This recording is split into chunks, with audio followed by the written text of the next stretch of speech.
Hello guys, मैं रुखसार मैं सिंह। गुलजार अहमद। मैं सज्जद अख्तर। आप देख रहे हैं जियम ऑथेंटिक रिएक्शन यूट्यूब चैनल। आपका हमारे इस चैनल पर दिल की तहे से वेलकम। अगर आप देखना चाहते हैं इस तरह की रिएक्शन वीडियो तो हमारा चैनल जरूर सब्सक्राइब करें। उम्मीद करते हैं आप खैरियत से होंगे। यूं हंसते और मुस्कुराते रहें। तो चलते हैं वीडियो का टाइटल है one by one India took away all Muslim countries on it's. तो देखते हैं सबसे पहले वीडियो, फिर देते हैं अपना रिएक्शन। सो यही वजह है कि last time I think Mohammed bin Zayed आए थे इंडिया के अंदर। तो आप देखें कॉन्टीन्यूसली ब्राज़ील के प्रेसिडेंट भी आ चुके हैं, लेकिन कॉन्टीन्यूसली आप देखें ये स्ट्रेटेजिक कम्युनिकेशन कह लें या इसको आप ये कह लें कि किस तरह नरेंद्र मोदी ने 26 जनवरी को जो उनका रिपब्लिक डे होता है उसको इस तरह इंटरनेशनलाइज कर दिया। ठीक है कि अब हर वो 26 को फंक्शन तो करना ही करना है, एक सदर को बुला लो तो नाल वेखो जनाब और ऐलान कर दो जी हमारे तो उनके साथ बड़े अच्छे ताल्लुकात हैं और उनको इतनी अहमियत दे। जय हिंद। स्वागत है आपका हमारे चैनल पर एक और लेटेस्ट वीडियो में। दोस्तों, पाकिस्तान अब जिस तरह दुनिया भर के इंटरनेशनल मंचों से बैकफुट पर जा रहा है, वही उतनी ही करीब से भारत के हर एक एक्टिविटी पर नजर रखे हुए है। और जिस तरह से दोस्तों अब भारत में 26 जनवरी मनाया जाएगा और उसके लिए इजिप्ट के राष्ट्रपति भारत के दौरे पर आए हुए हैं और उनका जो भव्य स्वागत हुआ है उसको देखकर भी पाकिस्तानी मीडिया देखे किस तरह से कह रहा है कि भारत ने सभी दुनिया के मुस्लिम देशों में अपनी पकड़ बना लिया है। और जो हम आए दिन इस्लाम की ठेकेदारी ले रहे हैं, अब लोग हमसे कतराने लगे हैं, क्योंकि जिस तरह पाकिस्तान जिस भी देश के पास जाता है तो मुस्लिम भाईचारा दिखाकर जिस तरह भीख इकट्ठा करने की कोशिश करता है वह सारी दुनिया बिल्कुल अच्छे से जानती है। और अब पिछले दिनों किस तरह अरबों ने भी पाकिस्तान को काफी बड़ा झटका दिया था और कहा था कि हम भी अपनी जनता से टैक्स लेते हैं, पाकिस्तानियों तुम्हें खुद ही कुछ करना होगा, हमारे पास अब कोई भी किसी भी तरह की भीख पाकिस्तान को फंड के रूप में नहीं मिलने वाली है। और दोस्तों, पाकिस्तान के अंदर वैसे भी इमरान खान ने अब पॉलिटिकल रूप से भी बिल्कुल तनातनी कर रखी है। जो इमरान खान आए दिन किसी भी तरह से पाकिस्तान का एक बार फिर से प्रधानमंत्री की फिराक में नए नए जलसे जुलूस और लोगों को जिस तरह से वह एक बार फिर से रेडिकल कर रहा है और इस्लाम के नाम पर पागल बना रहा है और राजनीति को कह रहा है कि जिहाद है, उसको लेकर भी देखिए पाकिस्तानी मीडिया किस तरह चर्चा कर रहा है। तो चलिए करते हैं वीडियो स्टार्ट। इससे पहले वीडियो को लाइक कीजिएगा, प्लीज हमारे चैनल को सब्सक्राइब कर लीजिएगा। चलिए करते हैं वीडियो स्टार्ट। कि भारत जो है वो तमाम जो मुसलमान ममालिक हैं उनको अपनी तरफ ले गया और पाकिस्तान जो है वो लड़ रहा है, झगड़ रहे हैं और समझता है कि शायद मुसलमानों के पास या तो तेल है वो हमें चाहिए और या फिर यह है कि वो मुसलमान हमारे जो हैं वो कश्मीर में मत करें। मेरा नहीं ख्याल इसके अलावा पाकिस्तान ने कभी मुसलमानों के बारे में सोचा है, मुस्लिम ममालिक के बारे में सोचा और या फिर ज़्यादा से ज़्यादा ये कि यार चलो वो हमारे मुसलमान भाई हैं, हमारे लोगों को वहाँ नौकरियाँ देंगे। मैंने देखा है कि वज़ीर ख़ारजा बिलावल भुट्टो ज़रदारी जो थे वो आई थिंक कि ईसीओ की मीटिंग में कहीं ताशकंद वगैरह गए हुए हैं, तो वहाँ पे जब वो पता नहीं तुर्कमानिस्तान किसी मुसलमान फॉरेन मिनिस्टर को मिलते हैं तो साथ ब्रदर लिखते हैं मेरा ख्याल है, बाकियों के साथ नहीं लिखते। बट एनी हो, ये जो आज की जो डेवलपिंग स्टोरी है उसमें ये है कि इजिप्ट के जो प्रेसिडेंट हैं सीसी, जो कि फॉर्मर जो कि बेसिकली डिक्टेटर मिलिट्री डिक्टेटर थे, लेकिन सम हाउ फौज छोड़ के और यहाँ पे आ गए अरब स्प्रिंग के बाद और सदारत का ओहदा संभाल लिया उन्होंने। और वो इंडिया की जो रिपब्लिक डे है उसके चीफ गेस्ट हैं जो 26 जनवरी को होती है। और ये आप ये समझ लें कि इससे पहले मुझे याद आई थिंक कि जो डॉक्टर जयशंकर हैं मिनिस्ट्री ऑफ एक्सटर्नल अफेयर्स के जो हेड हैं वो गए थे इनको स्पेशली इनवाइट करने। और अब ये देखें कि इजिप्ट के प्रेसिडेंट अब्दुल फतह अल सीसी का प्राइम मिनिस्टर मोदी को एक तो वो आज मेरा ख्याल है मिले भी हैं, मैं देख रहा था, ये बल्कि ये मैंने तस्वीर भी लगाई हुई है। और लेकिन पहली दफ़ा 2017 में मिले और उसके बाद आपको पता है इंडिया ने कॉन्टीन्यूसली काफ़ी काम किया है कि मुस्लिम वर्ल्ड के साथ बायलैटरल ताल्लुकात कैसे बनाने हैं, अपॉर्चुनिटीज़ कैसे तलाश करनी है और स्टेप बाय स्टेप अपना जो इमेज जो पाकिस्तान इस्टेब्लिश करता था, यार ये तो मुसलमानों को दबा रहे हैं, कश्मीर को दबा रहे हैं, ये एंड वो, इंडिया उसको जो है वो चेंज करने की कोशिश कर रहा है। अब देखें जो सीसी साहब आ रहे हैं, क्या नाम है, तो 6 बड़े मंसूबों पे काम होने लगा है, शायद agriculture, cyber security, defence, trade, tourism और एजुकेशन के ऊपर। और अब आप ये देखें कि इंडिया के लिए जो प्रेसिडेंट सीसी है या इजिप्ट इतना इम्पोर्टेंट है कि मैं आपको बता सकता हूँ कि आप देखें ना, तकरीबन 110 मिलियन की आबादी है। एक तरफ अफ्रीका और एक तरफ एशिया। टेक्निकली तो इजिप्ट जो है वो जियोग्राफिकली अफ्रीका में है, लेकिन पॉलिटिकली वो जो एशिया में है, इसलिए मिडल ईस्ट का उसको हिस्सा बना दिया जाता है। सो ये जो चीज़ है, ये सबसे बड़ा एक और अरब वर्ल्ड में इसकी अहमियत इसलिए भी है कि सऊदी अरब का इसके ऊपर हाथ है, इसराइल का इसके ऊपर हाथ है, अमेरिका का इसके ऊपर हाथ है।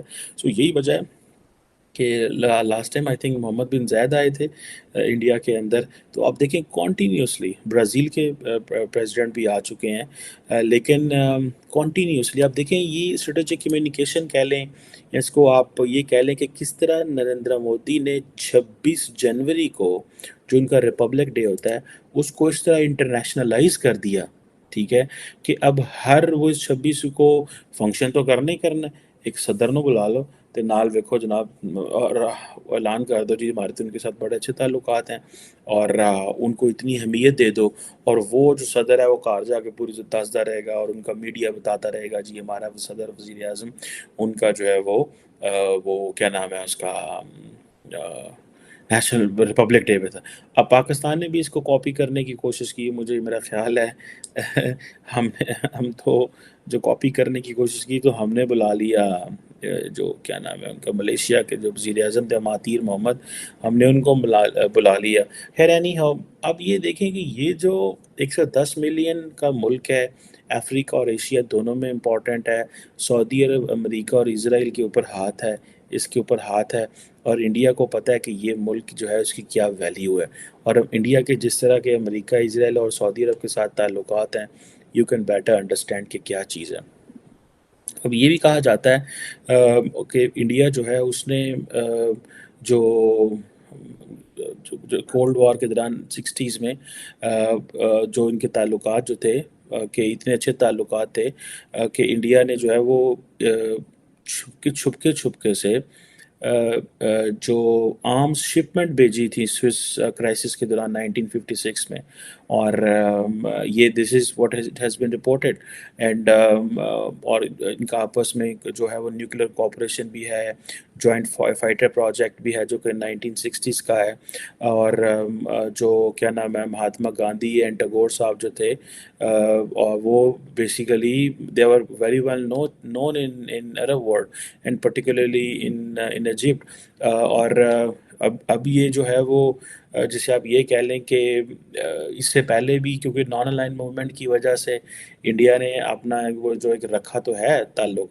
और दूसरी बात ये है कि हुस्न मुबारक जो जिनको हटा दिया गया था 2011 में, उसके बाद जो थी अरब स्प्रिंग के बाद, वो मेरे ख्याल है 1981 से लेके 2011 तक रहे थे, और जिसे आप ये समझ लें कि वो इंडिया में भी आए हैं और उन्होंने मेरा ख्याल है बहुत सारी मीटिंग्स में हिस्सा भी लिया, और लेकिन अब ये देखें कि इसके अलावा इंडियन प्राइम मिनिस्टर्स भी वहाँ पे जाते रहे, नैम वगैरह नॉन अलाइंड मूवमेंट के हवाले से, और जिसे आप ये समझ लें कि इंडिया शुरू से ये चाहता है कि वो इजिप्ट के करीब तो हो, लेकिन जैसे मैंने कहा टूरिज़म के हवाले से जिस तरह में भी India is a one country जो कि अपने लोगों को Egypt as a alternate tourist destination establish करना चाहता है as compared to Turkey, because Turkey के जो प्रेसिडेंट हैं वो कोई ना कोई उन्होंने इंडिया के साथ लुच तुला होता है एज़ पर इंडियंस। अब जो प्रेसिडेंट सीसी हैं ये 2014 में आए और आके उन्होंने पावर शावर संभाली, बीच में थोड़ा सा मुस्लिम ब्रदरहुड आई जब साबिक सदर हुस्न मुबारक को हटाया गया, तो मुस्लिम ब्रदरहुड के पास मेरा ख्याल है 51% या 50%, 51% आई थिंक उनके वोट थे, और उन्होंने आते ही आके इस्लाम नाफज करना शुरू करता, करता वो करता, वो फ़ौज जो थी इस्टेब्लिशमेंट जो थी, अब वो ना सऊदीज़ को रास्ते, ना अमेरिकन को, ना इसराइलियों को, उन्होंने चुप के परम मारे। अब दोबारा फिर जो फ़ौज आई, प्रेसिडेंट सीसी आई, ये उस वक्त आर्मी चीफ थे, इन्होंने कू किया और अब ये वहाँ पे आ गए। अब ये जो है ज़ाहिर बात है at the end of the day this is an internal matter, लेकिन इंडिया ने जिसे वो कहते हैं ना कि अपना एक ताल्लुक इस तरह बनाया कि इंडिया ने एक इंडिया अफ्रीका जो फोरम समिट बहुत अभी बनाया हुआ है, जिसमें नरेंद्र मोदी साहब जो थे उन्होंने इसके ऊपर काफ़ी काम किया, और जिसे आप ये कह लें कि नॉट जस्ट नरेंद्र मोदी बल्कि इससे पिछले वज़ीर आज़म भी लगे रहे, डॉक्टर जयशंकर जो हैं उन्होंने काफ़ी ज़्यादा कि इंडिया जो है one by one step by step all Muslim country को अपनी साइड पे करीब करता जा लेके जा रहा रहा है है। और पाकिस्तान क्या कर रहा है? तो मैं यही बात करना चाहता हूँ कि इंडिया के दरमियान जब से मोदी साहब आए हैं ना, हाँ जी, पहले इंडिया के और जो मुस्लिम कंट्री थे, खलीजी ममालिक मुस्लिम ममालिक थे, उसके हालात इतने बेहतर नहीं थे जितने मोदी साहब के आने के बाद आए जो है। तो सारे जो इस्लामी ममालिक जो खलीजी ममालिक है उसके साथ ट्रेड भी वो अच्छी कर रहे हैं, हालात भी अच्छे हैं। और भाई इजिप्ट जो अच्छा, है, ये इतना अच्छा इस्तकबाल भाई इसका हुआ है किया ना जाए। कि जैसे कोई बड़ा बादशाह। मैं जब बोला ना कि मिस्र का आ रहा है, मैं कहा इतना भी बड़ा नहीं था कि जितना मोदी साहब और जो प्रेसिडेंट है, जैसे उसका नाम क्या है इंडियन की, वो भी साथ खड़ी थी उसके भाई इस्तेमाल प्रेसिडेंट के है, लिए। द्रौपदी ऐसे मुर्मू इज्जत दी उठा जाती रहे। है भाई, आपने इज्जत दी है ना तो आगे अगला भी आपकी इज्जत करेगा। अच्छा, ये उन लोगों के मुंह पर यह भी तमाचा है जो लोग ये समझते हैं कि जो मोदी जी है वो मुसलमानों के खिलाफ है, मुसलमानों का दुश्मन है। अगर वो मुसलमानों का दुश्मन होता तो वो हर मुस्लिम कंट्री के साथ अपने तल्लुकात बेहतर से बेहतर बनाए। क्यों कुछ आप उसी मुस्लिम कंट्री के जो है प्रेसिडेंट है, जो भी अहदेदार हैं, उसको अपने इंडियन रिपब्लिक डे पर उनको सदारत दी गई है। यार कितना बड़ा एजाज दिया उन्होंने। अगर ये खिलाफ होता तो ये मुस्लिम कंट्री को क्यों देता? और भी यूरोपियन कंट्री के लोग थे और भी यूएस इतनी बड़ी कंट्री के लोग हैं, उनको क्यों नहीं दी? ये मुस्लिम कंट्री के लोगों को क्यों दी? ये बड़ा सवाल है, इसका जवाब सर मैं आपको इसका जवाब जरूर दूंगा। मैं इसके बारे में जरा एक बात कहूंगा, आपको चाहे वो अच्छी लगे ना लगे, आप बात करें। बात ये है, अगर आप और मैं दोनों आपस में लड़े हुए हैं, मतलब कि हमारी आपस में इख्तलाफ है, हम आपके पास कोई तीसरा आता है जिसकी मेरे साथ बहुत अच्छी अंडरस्टैंडिंग है, अच्छा, एक वक्त में थी या है, आप उसे बहुत प्रोटेक्ट करते हैं, तो ज़ाहिर है वो उसके दिमाग में आपका बहुत अच्छा इमेज जाएगा। ऐसा ही है। अब मेरी माशी लिहाज से हालत देखें घर बार की तो खस्ता हाल है, ज़रा मैं उससे पीछे हूँ। तो सर जब आप उसकी तरफ बढ़ेंगे तो वो ऑटोमेटिकली आपकी तरफ बढ़ेगा। मुझसे नहीं हुआ तो आप करेंगे तो आपकी तरफ बढ़ेगा। यही मिसाल है इंडिया की।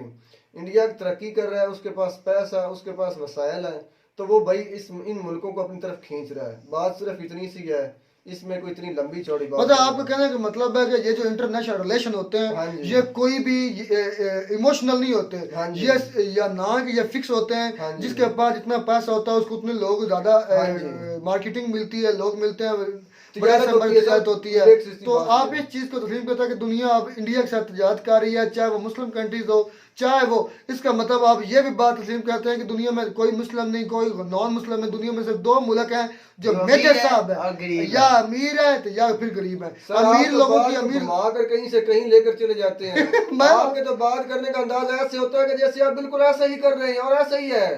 भाई मैं बात ये कर रहा हूँ कि अगर पाकिस्तान के हालात खराब हैं तो इसका ये मतलब नहीं कि वो पाकिस्तान को बुरा समझते हैं। सिर्फ ये नहीं है, सिर्फ पाकिस्तान कर्जे में डूबा हुआ है, उनके साथ तिजारत नहीं कर रहा, सिर्फ इतनी सी बात है। अच्छा। उन्हें वहां पर फायदा अच्छा, दिखा है, मेरी बात सुने। उन्हें एक अपॉर्चुनिटी मिली है, अच्छा, एक अब मुल्क के पाकिस्तान साथ। की आप- मैं बताता हूँ कि जो खलीजी ममालिक है उसके इज्जत कितनी है पाकिस्तानियों की। जब हम जाते हैं ना खलीजी ममालिक में, अब शहबाज शरीफ जा गए हैं भाई, वो आगे से आते ही नहीं कि ये कोई चीज मांगने आया है, ये पैसे ही मांगने आया सर ये होगा। होती है इंसान की अपनी एक लेवल होता है। यही भाई अगर यही मेरी बात, हुक्मरान गंदे हो ना तो ऐसा ही होता है। अगर इसी हालत पर अगर इमरान खान साहब जाते हैं ना मेरे भाई, पैसे देते ना देते इस्तकबाल के लिए वो लाजमी आते। ये होता है भाई आदमी मेरी को तो ऐसा बात होता सुने, है। जब मोदी साहब से वो ट्रेड बात करते हैं ना, उनको पता है कि भैया हम ट्रेड की बात करेंगे, सर वो तो बात लेने मैंने देने पहले की ही बात कह दी करते है। हैं। ये नहीं कि वो मैंने हमसे बात पहले ही मांगेंगे। कह दी है। भाई इंडिया एक बहुत बड़ी इकानमी है और जो खलीजी ममालिक है उसको भी इंडिया की जरूरत है। हर चीज जो होती है ज़राअत के ले ले या और चीज भी ले ले, और इंडिया इसमें बहुत ग्रो कर रहा है, इसलिए भी जो खलीजी अच्छा, ममालिक है उसकी एक भाई जरूरत है। गुलजार इतनी यहाँ पर मैं बड़ी मेरे ज़हन में बात आ गई। मैं अक्सर बात करता हूँ भाई गुलजार कमेंट्स पढ़ते हैं कि नहीं पढ़ते। मैं आपके हर भाई के कमेंट पढ़ता हूँ, मैंने ये बात आपको कही है और मैं तकरीबन उसको रिस्पॉन्स नहीं करता, इग्नोर कर देता हूँ।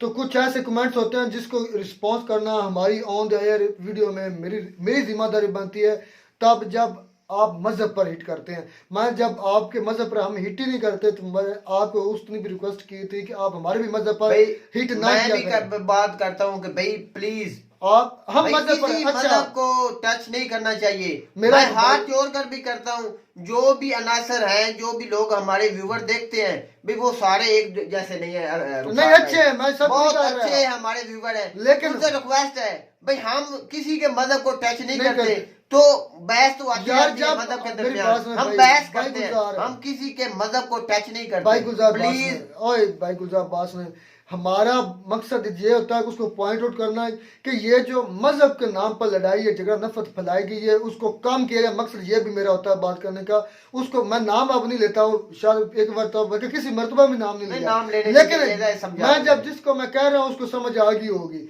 अब दूसरी बात यह है कि उसने बात ये की थी कि इस्लाम, क्योंकि अब ये इस्लाम के मालिक के साथ इनके तल्लुकात भी अच्छे हो रहे हैं, इंडिया के लोगों के साथ के सब के साथ इनके अच्छे हो रहे हैं। लेकिन उन्होंने बड़ी एक ऐसी बात की कि मुसलमान जो है वो टेररिस्ट हैं, जहाँ भी धमाका होता है वहाँ मुसलमान ही क्यों होते हैं। ये उन्होंने मुझसे सवाल पूछा था, तो मैं आपको जवाब देता चाहूँ, जो न्यूजीलैंड की मस्जिद में धमाका हुआ था कि वो क्या किसी मुसलमान ने किया था?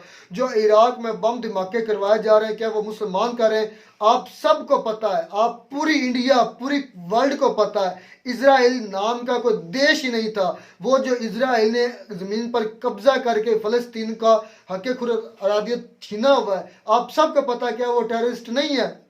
मुझे सिर्फ, हाँ उन्होंने मेहनत की है, मैं उनकी मेहनत को नहीं कह रहा, क्या उनका पहले इधर कोई इस किस्म का कोई मुल्क था? ये सर, ये मैं वो बातें कोट कर रहा हूँ जो आपका चैनल, अब मैं उनको नाम ले लेता हूँ, आपके चैनल सबसे बड़े जो आपके मेंटोर जिसको समझा जाता है इंडिया में, ध्रुव राठी साहब की बकायदा इस इजराइल पर पूरी सीरीज है, उसको मैं कोट करना चाहता हूँ। उसके बाद आपके अंकित अवस्थी सर, उसके बाद आपके ये जो गौरव साहब, कितने ऐसे टीचर, मैं तो फॉलो ही आपके टीचर को करता हूँ, मैं तो अपने टीचर को कोड ही नहीं करता। बात मेरा मकसद करने का ये होता है कि प्लीज आप किसी को दहशतगर्दी, कोई भी किसी जान को नुकसान पहुंचाने वाला हो, वो किसी मजहब से तल्लुक नहीं रखता। अगर ये आप समझते हैं मुसलमान ही है, तो ये आपकी गलत है, गलत पॉइंट ऑफ व्यू है। अगर इस तरह की मैं मिसालें देने शुरू कर दूं, यकीन कीजिए सुबह हो जाएगी, यकीन कीजिए 24 घंटे तक भी मैं लगातार बोल सकता हूँ। अल्हम्दुलिल्लाह, अल्लाह ने मुझे इतनी नॉलेज भी दिया है, इतने मेरे पास पोटेंशियल भी है, आप मेरी बातों से भी जज कर लेते होंगे। लेकिन मैं ये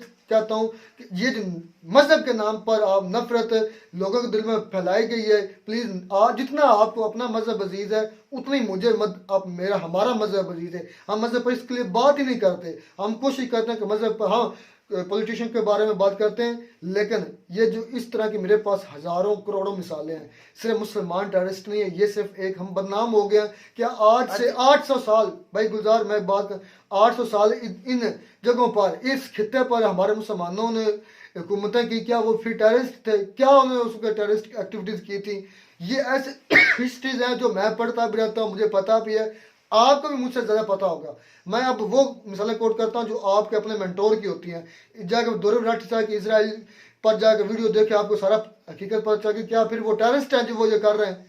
ये मेरा सवाल है, ये सवाल भी है, साथ में आपसे रिक्वेस्ट है कि मजहब को टच ना किया करें। वो जो भाई करते हैं कि जो मुसलमान टेररिस्ट है, ये पाकिस्तान टेररिस्ट है, इससे तकलीफ होती है। तो मैं कहते हैं आपको हमारी वीडियो अच्छी लगी होगी, अगर वीडियो अच्छी लगी हो तो हमारे चैनल जरूर सब्सक्राइब करें। मिलता नहीं वीडियो में नया टॉपिक के साथ, तब तक दीजिए इजाजत, अल्लाह हाफिज़।